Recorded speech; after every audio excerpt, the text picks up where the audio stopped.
Gracias, Melchor. Bueno, gracias al Señor. Que Dios te bendiga mucho en esta mañana. Espero que esté por lo menos disfrutando tanto como yo, de este tiempo de alabanza, de los salmos, de todo lo que estamos escuchando. Es una bendición enorme.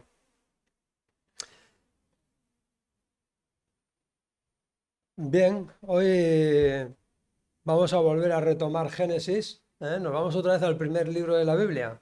Yo sigo ahí buscando. En este caso, buscando aguas vivas, aguas frescas en Génesis. ¿Verdad? Ya estamos en el capítulo 26. Yo la predicación de esta mañana la he titulado, le he puesto un título, le suelo poner a todas, que es De los pozos de Isaac a los ríos de aguas vivas. De los pozos de Isaac a los ríos de aguas vivas. Si preguntásemos por la calle a cualquiera que nos encontremos, si quiere ser cambiado, si quiere ser transformado, si quiere que algo cambie en su vida, si piensa que algo tiene que ser cambiado, posiblemente la mayoría de las personas dirían que sí, que hay cosas que querrían cambiar de su vida. Bueno, por supuesto que querrían cambiar de la vida de los demás, todos te dirían que sí, que quieren cambiar muchas cosas. Otra cosa es de la suya, ¿verdad? Pero bueno, la mayoría dirían que sí, hay personas que igual dirían que no. Bueno, serían las menos. Todos tenemos cosas que cambiar. La cuestión es con qué contamos para cambiar esas cosas en nuestra vida que no nos agradan o que nos parece que no están siendo todo lo buenas que nosotros pensamos.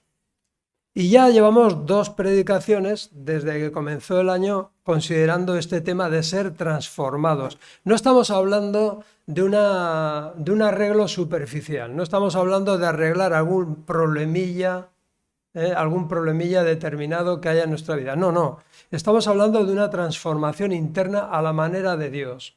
Es decir, de dentro hacia afuera. Porque sí que es verdad que hay personas que, bueno, tienen algún problemilla y quieren solucionarlo. No estamos hablando de ese tipo de transformación. Estamos hablando de una transformación genuina, interior, a la manera de Dios. Algo que cambie nuestro corazón. Y dijimos que lo primero para ver ese cambio, para ver esa transformación en nuestra vida es decirle a Dios, hágase tu voluntad y no la mía. Porque no hay peor cosa para una persona, para cualquier persona, no hay peor cosa que es que Dios te diga, hágase tu voluntad. Cuando una persona no desea hacer la voluntad de Dios, cuando no quiere contar con la voluntad de Dios, que Dios le diga, hágase tu voluntad, es terrible. Es terrible. Por eso vimos que el primer paso es decirle a Dios, quiero y deseo que se haga tu voluntad en mi vida. Y veíamos el ejemplo del siervo de Abraham, de Eliezer. ¿Os acordáis? El segundo paso que vimos es que necesitábamos valorar las cosas que Dios nos pone en las manos, las cosas santas. Porque si no le damos el valor que tienen a esas cosas, nos puede pasar como Esaú, que lo que Dios le ofrecía, lo que Dios le daba, que era la bendición con la primogenitura, la desechó, la menospreció. Entonces, por lo tanto, hágase tu voluntad en mi vida y enséñame a valorar lo que tú me estás dando. ¿Y cuál es el tercer paso? El tercer paso es el gran regalo del agua que Dios nos ofrece. Su presencia, su espíritu. Sin su espíritu en nuestra vida no hay cambio, no hay transformación.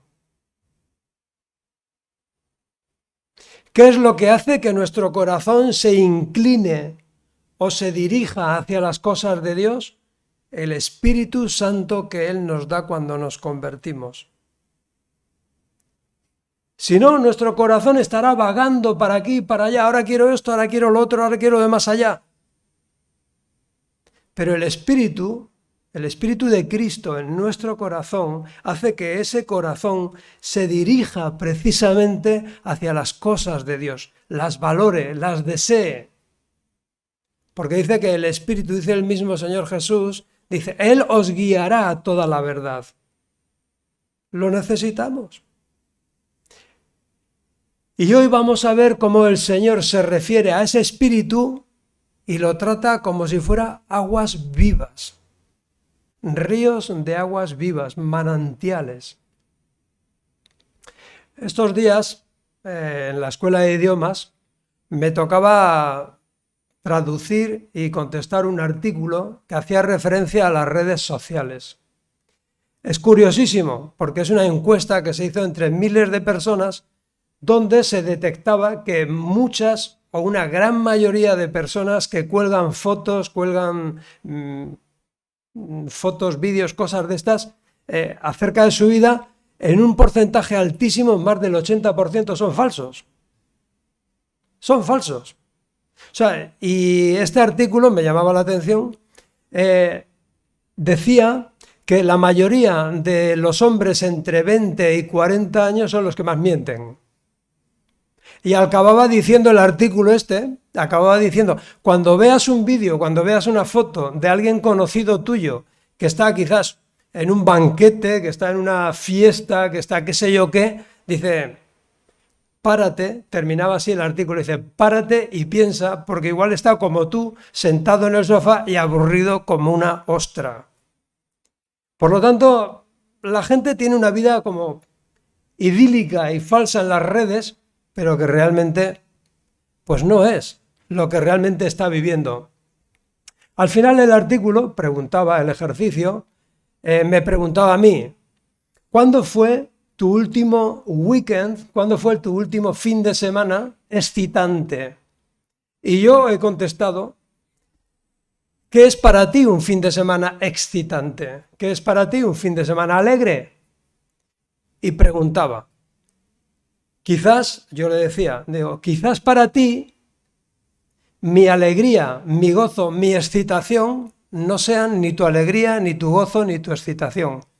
Mi último fin de semana excitante fue el pasado, porque tuve un tiempo precioso en la presencia de mi Señor. Y así lo voy a llevar. Claro, hay gente que se divierte con unas cosas y gente que se divierte con otras. ¿Qué hace que las cosas del Señor produzcan gozo en nuestra vida? Su presencia. Su presencia. ¿Qué hace que nuestro corazón esté inclinado a esas cosas, verdad? La vida del Señor en nosotros hace que le demos gloria a Él. ¿Qué función tiene el Espíritu Santo en nosotros? Que le glorifiquemos. Él me glorificará. El Espíritu Santo está continuamente glorificando a Cristo en nosotros. Ahora, ¿qué ocurre? Pues que la vida sin Dios es una búsqueda constante y estéril. Es como buscar en el desierto. Ahora miramos aquí, probamos allá, acabamos en esto, creemos que la alegría va a venir por esta persona, creemos que la alegría va a llegar por este lugar, porque me voy a desplazar, voy a ir a un paraíso, voy a ir a un lugar paradisíaco, voy a conocer a la persona maravillosa que lo va a solucionar todo. Muchas personas se rigen por esto. Y lo que acaban encontrando son auténticas desilusiones. ¿De qué nos sirve el mejor de los banquetes, la mejor de las fiestas, o el mejor de los paisajes, o la mejor compañía, si nosotros por dentro estamos secos, estamos sufriendo? ¿De qué? No es eso lo que cambia lo que yo siento, es la presencia de Dios. Bueno, para entender este capítulo 26 de Génesis, debemos considerar algo. Vamos a hablar de Isaac. Isaac es el hijo de Abraham, sobra decirlo, pero lo digo por si acaso. Y él vivía en un lugar muy curioso que se llamaba Bejer Lahai Roi. Bejer Lahai Roi. Qué bonitas son, qué bonito es el hebreo. Yo no lo entiendo, pero cuando pillo palabras así me encanta. No sé por qué. Debe ser que, como el Señor Jesús también lo usaba, digo, pues me encanta, Bejer Lahai Roi. ¿Qué significa? El pozo de aquel que vive y me ve. O sea, es decir, Isaac era totalmente consciente de que vivía donde estaba y que allí estaba la presencia de Dios viva y viéndole. Esa sensación la tenemos nosotros las 24 horas del día, que estamos viviendo en la presencia de Dios y que nos está viendo. Es igual que estés en tu habitación, es igual que estés donde tú quieras que te encuentres. Él es el Dios viviente y el Dios que te ve. Y ser consciente de esto cambia nuestra vida. Porque podemos tener un Dios para cuando vamos a la iglesia, podemos tener otro Dios para cuando estoy con mi familia, podemos tener otro Dios. No, ese no es el plan. No es el plan. El plan es que Dios me ve donde quiera que esté. Y Isaac era consciente de esto, por eso vivía en este lugar. Bueno, una vez que sabemos esto, vamos a leer ese capítulo 26. Vamos a empezar, como es lógico, por el verso 1. Fijémonos. Un hambre terrible azotó la tierra, como había ocurrido antes en los tiempos de Abraham. Así que Isaac se trasladó a Gerar, donde vivía Abimelech, rey de los filisteos. Los filisteos era un pueblo que habían venido a la tierra de Israel y eran procedentes de Grecia, de las islas griegas. Eran hombres tremendamente fuertes. Bueno, ¿os acordáis de Goliat, no? El filisteo. El Señor se le apareció a Isaac y le dijo: no desciendas a Egipto, sino haz lo que yo te digo. Vive aquí como extranjero en esta tierra y yo estaré contigo y te bendeciré. Yo, con estas palabras, confirmo que te daré todas estas tierras a ti y a tu descendencia, tal como le prometí solemnemente a Abraham, tu padre. Haré que tus descendientes sean tan numerosos como las estrellas de los cielos, y les daré todas estas tierras, y mediante tu descendencia todas las naciones de la tierra serán bendecidas. ¿Cómo está Isaac? En medio de una terrible hambre en la tierra, en una sequía terrible. ¿Y dónde dice Dios que va a encontrar la bendición y el gozo? Allí. Donde le demos gloria a Dios con nuestra vida es donde vamos a encontrar la bendición y el gozo. Donde nosotros le damos gloria a Dios es donde encontramos el gozo. No es tanto el lugar, no depende del lugar, no depende de las circunstancias, no depende de lo que estén viviendo, depende de que Dios esté contigo. Había un hambre terrible, pero Dios le dice: no bajas a Egipto, no vayas a Egipto, obedéceme, quédate aquí, donde Dios te ha puesto. Ahí está la bendición.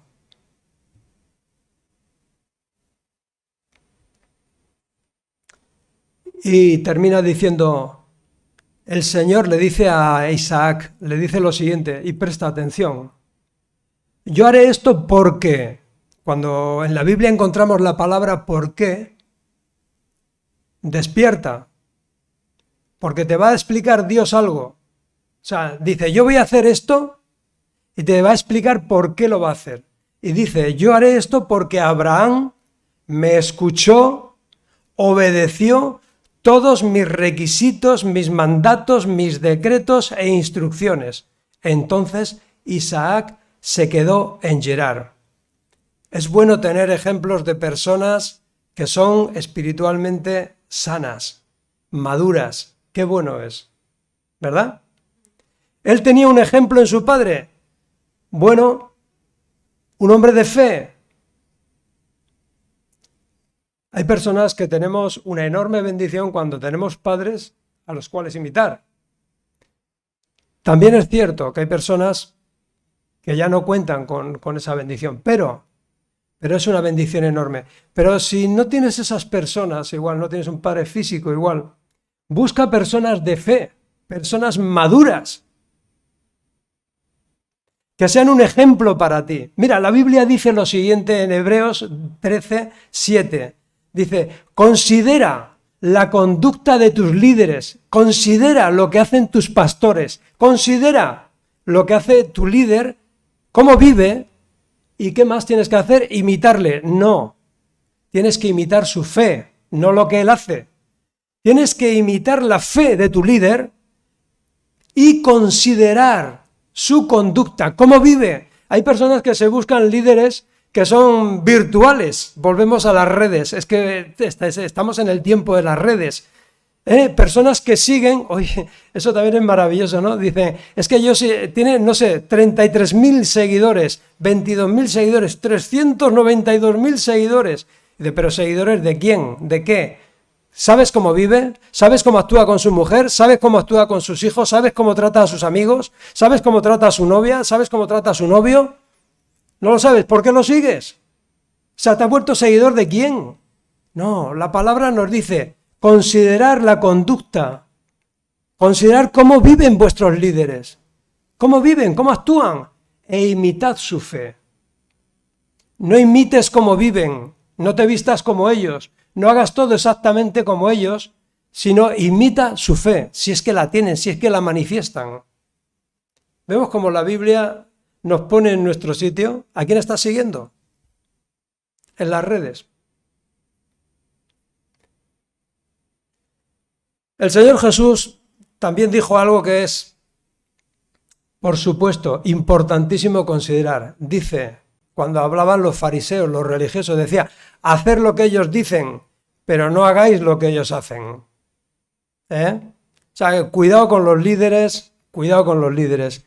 Si tienes a alguien a quien seguir, alguien a quien considerar, pues que sea alguien que conoces, que sepas de qué vive y cómo trata a las personas y que puedas de vez en cuando darle un abrazo y tener una conversación con él. A solas o tomarte un café. Ahora bien, cuando leemos este pasaje a veces pasamos por alto y claro, cuando leemos requisitos, mandatos, decretos, instrucciones, casi como que pensamos que todo esto es sinónimo, es lo mismo, son los mandamientos de Dios. Perdóname y presta atención, no. ¿Por qué Dios dice requisitos, mandatos, decretos e instrucciones? Mira, dice el Señor, Él me escuchó y obedeció. Primero, mis requisitos. ¿Qué es un requisito? Un requisito es, me voy al diccionario de la lengua española, dice requisito es una cualidad indispensable, circunstancia o cosa mínima que se requieren para algo. Tu líder tiene que tener como mínimo estos requisitos, que los pone Dios. No mentirá, no matará, no adulterará, honrará a sus padres y a sus familias y no será un idólatra y etcétera, etcétera, etcétera. Si una de estas cosas no se da en esa persona, no cumple los requisitos. Pero bueno, esto es algo universal prácticamente, lo de no matarás. Pocas personas estarían de acuerdo con matar o pensarían que matar es bueno, eso es así. Por eso son requisitos, son mínimos, mínimos. Abraham cumplía esos mínimos. Segundo, mandatos. Repito, si no cumple esos requisitos está descartada esa persona. Pero bueno, vamos un poquito más allá. Mandatos. ¿Qué son mandatos? Es una orden dada por alguien con autoridad para hacerlo. Con autoridad. O sea que Dios manda porque tiene autoridad, porque todo lo que Él hace, como hemos escuchado esta mañana, todo lo que Él dice proviene del amor, proviene de buscar nuestro bien. Por eso considera el comportamiento de la persona a la que estás siguiendo. A veces los mandatos del Señor en primera instancia no los entendemos, no sabemos por qué el Señor nos manda ciertas cosas. Pero es mucho más que un requisito, es un mandato. Y si vamos al libro de Levítico o otros libros de la Biblia, veremos que están llenos de mandatos del Señor. Y algunos de ellos no terminamos de entenderlos bien. Yo en mi vida, según he ido avanzando, ha habido cosas que el Señor me ha mandado y que yo pensaba que no eran para tanto, pero que con el tiempo he entendido que me convenía. Que el Señor me lo mandaba por mi bien. Es como cuando a un niño tú le dices no toques ese enchufe. No te pongas ahí. ¿Por qué? Porque te ama. Es un mandato. Y el niño no entiende por qué le dicen eso. Pues yo he sido niño también espiritualmente y no he entendido por qué Dios me mandaba ciertas cosas. Y con el tiempo, según vas avanzando, vas madurando, te vas dando cuenta del por qué Dios te mandaba eso. Pero vamos a profundizar un poco más, no nos quedamos ahí. Requisitos, mandatos, se dice que Abraham escuchaba y obedecía los decretos. ¿Qué son los decretos? Los decretos es una resolución o una decisión que toma una persona o un organismo con autoridad para hacerlo, para ello. Es decir, nuestras autoridades decretan algo y hay que cumplirlo. Decretos, resoluciones que una persona o estamento con autoridad dicta para que se cumplan. La verdad es que hoy en día se lanzan muchos decretos de un tipo, decretos de otro, pero la verdad es que muchos de esos decretos de quien vienen tienen autoridad, sí, porque están puestas y el Señor las ha permitido. Pero la realidad es que si nuestro líder no está viviendo conforme predica o conforme está exponiendo o nos está demandando, no tiene autoridad. Hay personas que tienen un cargo, pero no tienen autoridad moral. ¿Estáis de acuerdo conmigo? Es como si yo a mi hijo le digo, no fumes, pero yo fumo. Me va a decir, pero ¿tú qué autoridad tienes? ¿Dios puede decretar? Claro que puede decretar. ¿Y con autoridad? Pues claro que sí. Porque Él es fiel. Él cumple con sus promesas. Y diremos, bueno, pues ya tenemos los requisitos, los mandatos, los decretos, pero no acaba ahí la cosa. Dice, escuchó y obedeció mis instrucciones. ¿Y qué son las instrucciones? Dice, proporcionar conocimientos, habilidades, ideas o experiencias a otra persona para darle una determinada capacidad y formación. Es decir, que cuando estamos en los caminos del Señor, cuando tenemos esa intimidad con el Señor, estamos recibiendo sus instrucciones. No solamente estamos cumpliendo los requisitos mínimos, no solamente estamos escuchando sus mandatos y obedeciendo, no solamente estamos recibiendo decretos de su parte, sino que Él nos está instruyendo. Por eso, cuando leemos la palabra, tenemos que prestar mucha atención. ¿Cuántas veces habremos leído este pasaje y hemos dicho, bueno, requisitos, mandatos, decretos, instrucciones, bueno, que era un hombre que obedecía? No, es mucho más que eso. Abraham llegaba un momento en que estaba siendo instruido por Dios. Y la cuestión es que tú y yo podemos ser instruidos por Dios. Vamos más allá de cumplir esos decretos. Vamos mucho más profundo. Ahora, la persona que te instruye, a la cual prestas atención para hacer las cosas, ¿es una persona que te acerca al Señor? Pregunto, ¿esa persona a la que tú prestas oído en las redes, esa persona a la que tú prestas atención, te acerca al Señor? ¿Te acerca a Jesús? ¿O lo minimiza? ¿O lo ignora? No sigas instrucciones de quienes no te acerquen a Jesús, porque no te conviene. Puedo decirlo más alto, pero no más claro.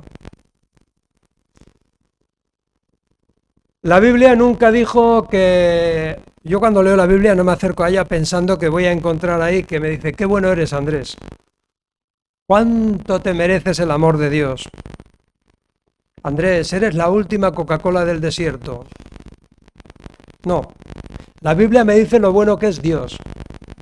Y cuando me acerco a la Biblia, a leer la Biblia, no voy buscando esos héroes.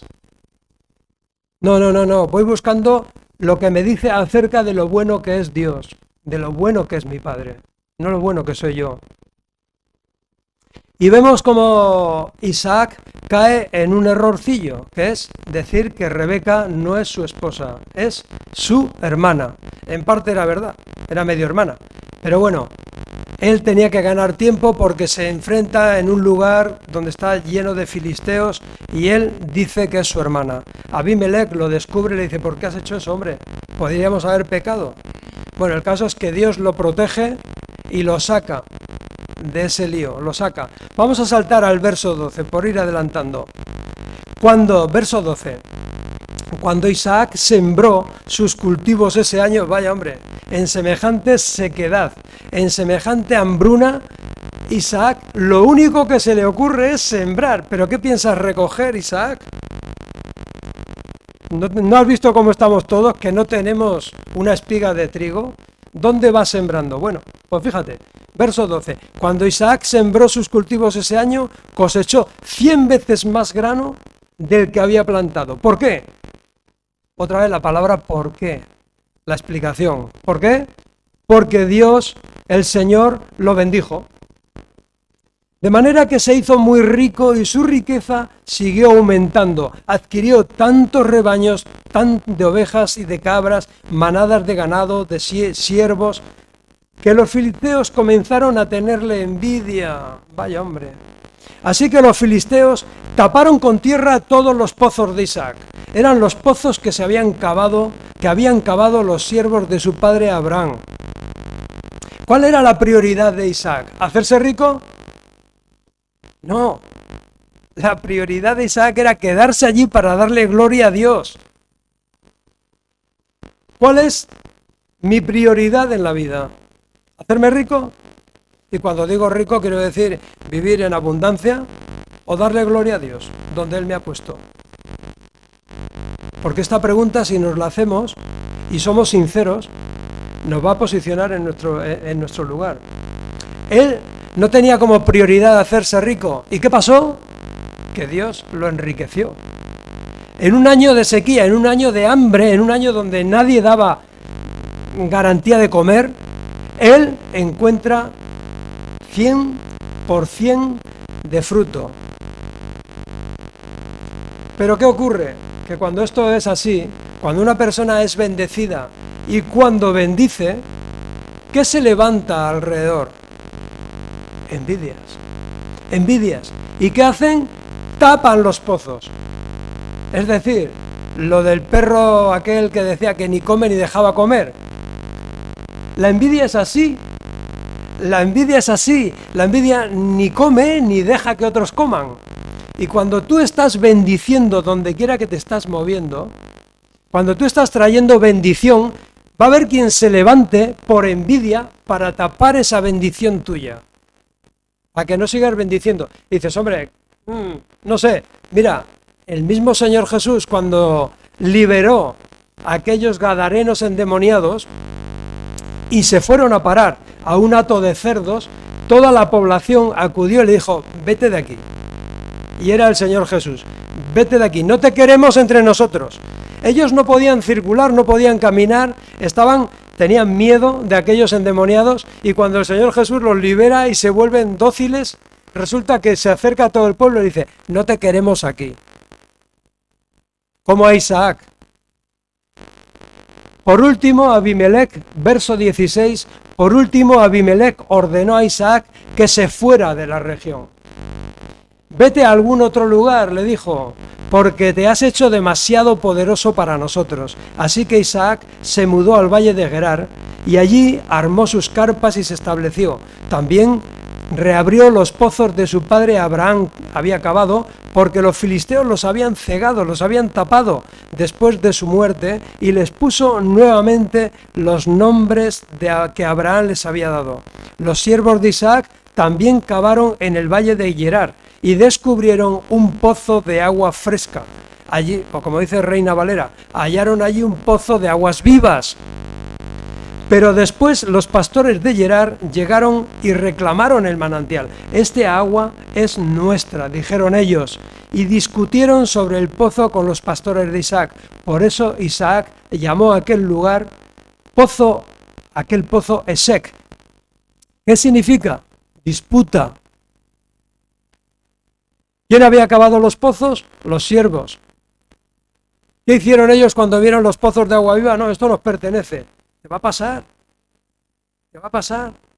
Donde quiera que tú vayas, con la bendición, donde quiera que vayas a fructificar. Es la típica reacción de la persona que no busca agradar a Dios, que no busca darle gloria a Dios. Es que tú quiere que tú tampoco se la des. ¿Qué ha pasado? Mira, tú puedes estar hablando con una persona de muchas cosas, de muchos temas, incluso puede que te acepte muchas cosas. En el momento en que tú le digas, todo esto lo hago para la gloria de Dios, todo esto lo hago en el nombre de Jesús. No te digo que en todos los casos, pero en la gran mayoría te van a decir, bueno, vamos a ver, que Jesús, que Cristo y que gloria a Dios. Tú lo haces porque eres buena persona, macho. Tú es que eres muy bueno, pero no le des gloria a Dios. Eso sabe malo. ¿A que sí? Haz la prueba. Haz la prueba. Ni para ti, ni para mí. La persona que no busca darle gloria a Dios no quiere que tú tampoco se la des. No quiere. Entonces, ¿qué surge? Surgen los conflictos, surge la envidia, surge el conflicto, surge la disputa, surge la hostilidad. ¿Y tú qué tienes que hacer? Tú tienes que seguir cavando y tienes que buscar sitios espaciosos donde poder darle gloria a Dios.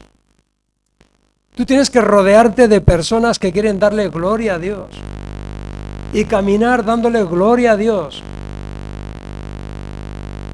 El Señor Jesús dijo en una ocasión cuando mandó a sus discípulos, dice, si entráis en una ciudad y no os reciben, dice, sacudir el polvo de vuestras sandalias. ¿Por qué? Porque no son dignos ni del polvo de vuestras sandalias. Eso lo dice Jesús, no lo digo yo. Menos mal, porque si no habría dicho, ya te has pasado de frenada. No, lo dice el Señor Jesús. Si en algún sitio vas a bendecir y rechazan tu bendición, te sacude el polvo de tus sandalias, porque no son dignos ni de ese polvo. Versículo 21. Luego los hombres de Isaac cavaron otro pozo, pero de nuevo hubo conflicto. Por eso Isaac lo llamó Sitna, que significa hostilidad. Que hemos pasado de la envidia a la disputa, ahora ya hostilidad abierta. Dice, Isaac abandonó ese pozo y siguió adelante y cavó otro pozo. Esta vez no hubo ningún conflicto, bendito sea el Señor. Entonces Isaac llamó a aquel lugar Rehobot, que significa espacio abierto, porque dijo, al fin el Señor ha creado espacio suficiente para que prosperemos en esta tierra. ¿Qué es Isaac? De Isaac, el nombre de Isaac aparece infinidad de veces en la Biblia hasta Apocalipsis, pero infinidad de veces. Pero sin embargo tampoco se ve que hiciera muchas cosas, ¿no? Aparte de ser hijo de Abraham, padre de Jacob y un hombre de fe. Pero es un pacificador. Dice, este pozo es nuestro. Bueno, pues quedaros con él, me voy a hacer otro pozo. Sigue cavando. Y ellos dicen, no, que este pozo que nos lo quedamos. Bueno, pues quedároslo, vamos a buscar un sitio abierto, vamos a bendecir donde podamos bendecir, vamos a bendecir. ¿Qué dice el Señor de los pacificadores? ¿Que serán llamados? ¿Cómo? Bienaventurados los pacificadores, porque ellos serán llamados hijos de Dios. Bendito sea su nombre. ¿Tú quieres que te llamen hijo de Dios? Pues tienes que ser pacificador. Y sí, con amor y justicia, con la verdad, pero pacificador. De allí, verso 23, de allí Isaac se mudó a Beerseba, donde el Señor se le apareció la noche de su llegada. Yo soy el Dios de tu padre Abraham, dijo, no tengas miedo, porque yo estoy contigo y te bendeciré. Multiplicaré a tus descendientes y se convertirán en una gran nación. Lo haré a causa de la promesa que hice a Abraham, mi siervo. Luego Isaac construyó allí un altar y adoró al Señor. Estableció su campamento en aquel lugar y sus siervos cavaron otro pozo. No era el lugar donde se movía Isaac, era la actitud de su corazón. Dice que cuando él tuvo ese contacto con el Señor en aquel lugar, él levantó un altar y adoró a Dios. ¿Eso qué es? ¿Porque el entorno era favorable? ¿Eso qué es? ¿Porque la gente que le rodeaba se lo pidió? No, eso surgió de su corazón. Verso 26. Cierto día el rey Abimelech llegó desde Gerar con su consejero Ahuzat y también con Ficol, el comandante de su ejército. ¿Por qué han venido aquí?, preguntó Isaac. es evidente que ustedes me odian, ya que me echaron de su tierra.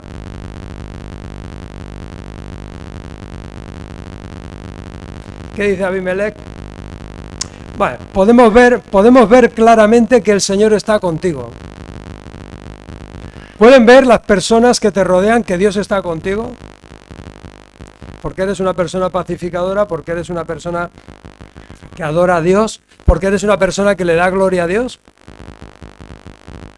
Bueno, cuando esto es así, las personas también lo van a ver. Puede que estén de acuerdo, pueden que no, pero lo van a ver. Por eso queremos hacer un tratado contigo bajo juramento. Jura que no nos harás daño, ya que nosotros nunca te hemos causado problema a ti. Qué hipócrita, ¿no? O sea, no te hemos causado, dice, te hemos tratado bien y te despedimos en paz. Y mira ahora cómo el Señor te ha bendecido. ¿Cómo se puede ser así? O sea, vamos a hacer un contrato contigo, ¿eh? Tremendo. O sea, ¿qué ocurre? Que cuando el enemigo, cuando la persona maligna tiene más poder que la persona que trata de hacer el bien, dar gloria a Dios, lo machacan. Pero cuando la persona que quiere hacer el bien tiene más poder que la persona maligna viene a hacer un trato contigo. No porque te aprecie, no porque te respete, no porque te ame, sino porque te tiene miedo. Porque tiene miedo de lo que le puede pasar.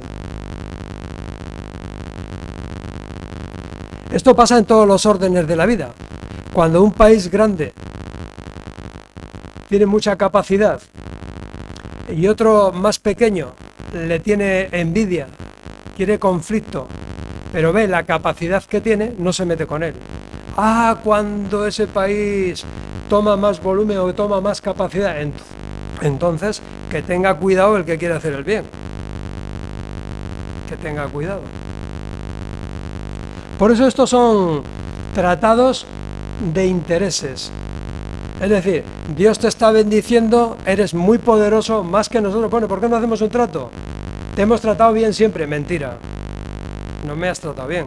Pero yo no quiero hacerte ningún daño. Y como no quiero hacerte ningún daño, pues vamos a hacer un tratado. E Isaac se junta con ellos y lo celebran.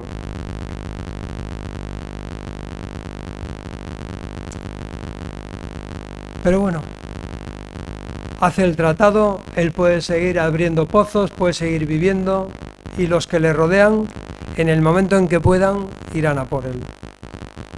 Irán a por él. Porque es un acuerdo por miedo, no por amor, no por respeto. Pero si tú eres una persona pacificadora, si eres una persona que da gloria a Dios, aunque tengas la posibilidad de abusar de los demás, no lo harás. Porque buscas su bien. Si tú estás en Cristo, si tú estás caminando, obedeciendo los decretos, los requisitos de Dios, tú vas a querer el bien de las personas que te rodean. No vas a abusar de ellas. Vas a bendecir. Y vas a ser bendecido. Pero fíjate que termina este capítulo con el verso 35 y el pobre Isaac y la pobre Rebeca tuvieron algo que lidiar en su vida. Dice, cuando Esaú tenía 40 años, se casó. Esaú, ¿os acordáis? El que menospreció la primogenitura. Dice, cuando Esaú tenía 40 años, se casó con 2 mujeres hititas. Judith, hija de Beheri, y Besemat, hija de Elom. Mira, presta atención. Pero las esposas de Esaú amargaron la vida de Isaac y Rebeca. ¿Qué hicieron las esposas? Amargaron la vida de Isaac y de Rebeca. Aunque tú seas un pacificador, aunque tú seas una persona que busca bendecir, aunque tú seas una persona que ves la bendición de Dios en tu vida, eso no te garantiza que no vayas a encontrar respuestas que no esperabas en las personas que más has bendecido. No te desanimes. Sigue glorificando a Dios. Estás donde Él quiere que estés. Tienes buenos ejemplos de vida cerca de ti. Puedes escuchar y obedecer los requisitos, los mandatos, los decretos y las instrucciones. Nada se puede interponer entre tú y Dios. Y esto va a traer bendición y va a traer verdadero gozo a tu vida. Cuanta más gloria le das a Dios, más gozo tienes. Presta atención. Cuanto más gloria le das a Dios con tu vida, más te gozas en la vida y más te gozas en el Señor. No te lo garantizo yo.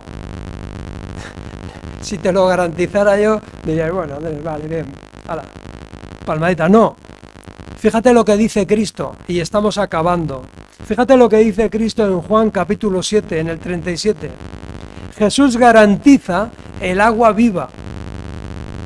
Esos pozos que buscaba Isaac, dice el Señor, no, yo voy a convertir tu corazón en un pozo de agua viva, en un manantial de agua viva. La pregunta es, ¿y qué necesito para eso? Mira lo que dice el Señor Jesús. Verso 37 del capítulo 7 del Evangelio de Juan. El último día del festival, el más importante, el gran día. Jesús se puso de pie y gritó a la multitud, alzó la voz y dijo en voz alta para que todos lo escucharan: todo el que tenga sed puede venir a mí, puede venir a mí. Si alguno tiene sed, venga a mí y beba, dice Reina Valera. Verso 38. Todo el que crea en mí puede venir y beber, porque escrito está, o como dicen las Escrituras, de su corazón, de su interior, correrán, brotarán ríos de agua viva. Y si no me equivoco, y si recuerdo bien, cuando yo estaba en el colegio y era pequeñito, me enseñaron que un río es una corriente de agua continua. Definición de río: corriente de agua continua. ¿No os acordáis cuando éramos pequeñitos, verdad? Verso 39.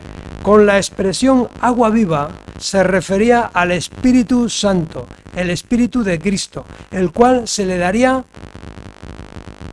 ¿a quién? Al que quiera, a todo el mundo, a todo el que lo crea, a todo el que creyera en él.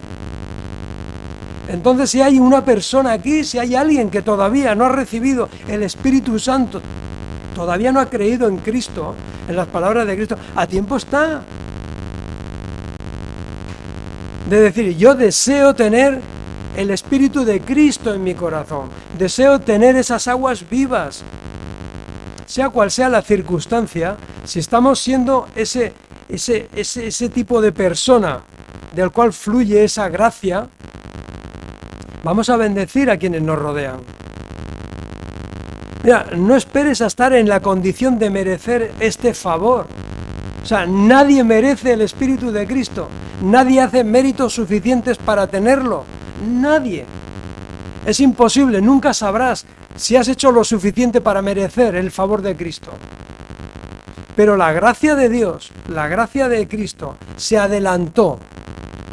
Y Él hizo todo lo que tenía que hacer antes de que tú creyeras en Él o le dijeras sí.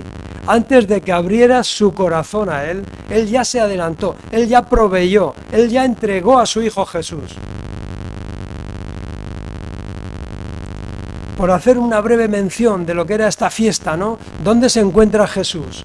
Se encuentra en una gran fiesta, en una de las 3 grandes fiestas judías. Se llamaba Sukkot, o lo que es lo mismo también, enramadas, tabernáculos. ¿Qué se celebraba? Se celebraba que durante 40 años habían ido por el desierto y el Señor siempre había estado con ellos.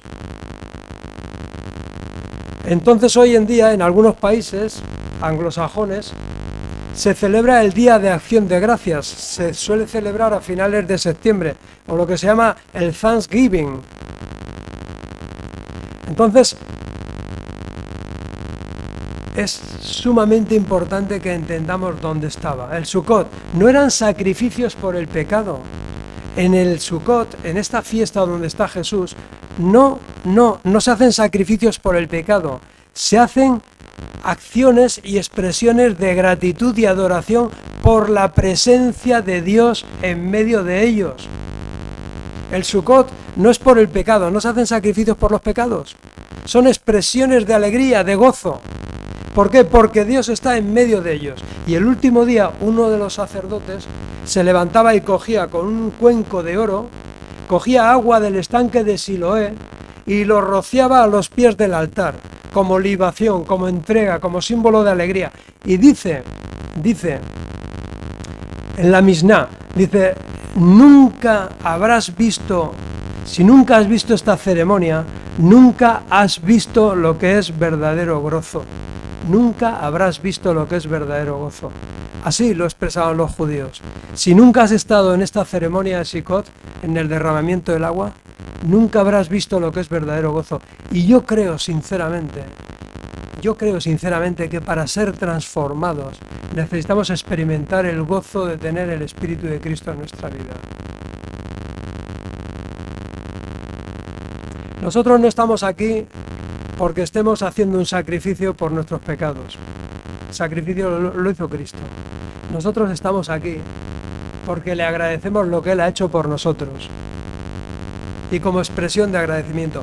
Pero es más, todo lo que hagas en tu día a día, desde que te levantas hasta que te acuestas, como hemos escuchado, procura que le dé gloria a Dios. Si tú crees que le estás dando gloria a Dios con lo que estás haciendo, continúa haciéndolo, porque te vas a gozar. Pero si hay algo que crees que no le da gloria a Dios, ponlo en manos del Señor y aléjate. Aléjate. Dice el Señor en diversos lugares, en diversas partes, que tenemos que desechar ciertas cosas. No puede ser que tengamos ese agua viva brotando de nuestro corazón, ese Espíritu de Cristo que nos está hablando constantemente, que nos está direccionando, que nos está inclinando a darle gloria a Dios, y nosotros estemos haciendo oídos sordos a su voz. No puede ser. ¿Qué nos está fallando? Lo tenemos todo. El Señor dice, todo el que crea en mí, venga y beba, porque de su interior van a brotar ríos de agua viva. ¿Qué pasa si no están brotando esos ríos de agua viva? ¿Es problema del Señor? ¿Es que hay algo que Él tenga que hacer? No.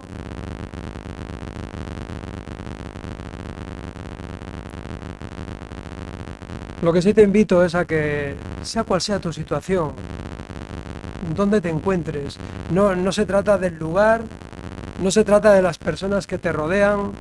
Mira, no pongas excusas, por favor. Mira, Isaac no eran los filisteos, no era el desierto, no era el hambre, no era nada de eso. No era eso lo que le traía el gozo, era el Señor. Era que obedecía. El gozo era que obedecía. No sé cuál es tu situación, yo no sé en qué punto te encuentras, no sé ni a quién sigues en las redes, no, ni me preocupa, de verdad. Pero sigue a Cristo, sigue a Cristo, sigue a Cristo.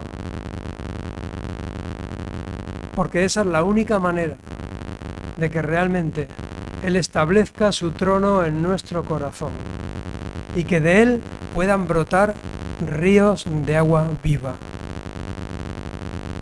Nos hemos venido de los pozos de Isaac a los ríos de agua viva, pero creo que la sed es lo que provoca el pecado en nuestra vida.